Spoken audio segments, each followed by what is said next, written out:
Hey guys, David Bybee here, American Man in College Park, and today's tip is how to wrap your hand.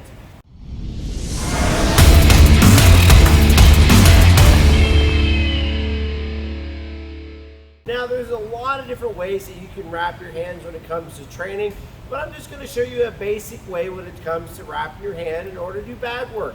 There's a lot of people that will lace through the fingers and do different aspects.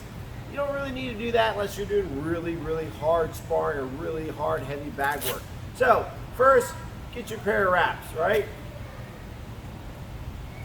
Now, most wraps have a little loop. You want to put that through your thumb. Now in this one, it has a folded edge coming in. That is going to be down.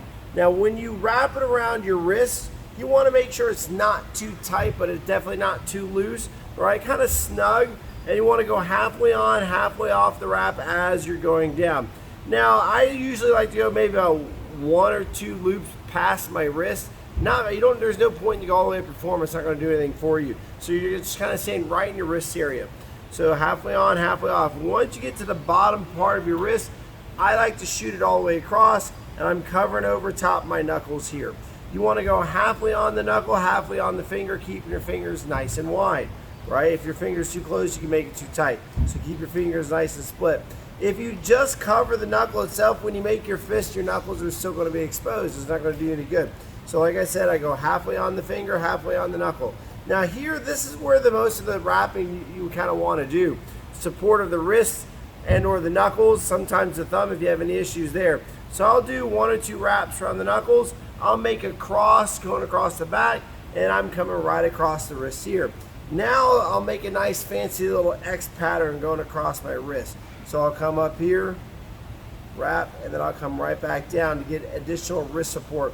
And I'll do that a couple times, right? Here, I have thumb issues sometimes, so this is where, right when I come across the top, I'm now going to loop underneath my thumb and coming across the back. And this might give you a little extra added wrist support coming through. You can do that a couple times if you want. Now when it starts coming to the bottom of the wrist wrap, you want to have the Velcro portion towards the back side of your wrist, coming up and through and around. Makes it easier when you put your gloves on. Now there's a lot of people that'll lace through the fingers. There's absolutely nothing wrong with that. It's actually really good. But if I'm just doing bag work, or if you got a novice person just doing regular bag work, focusing on your wrist and or knuckle padding is really all you need. Imagine it's almost like an ace bandage.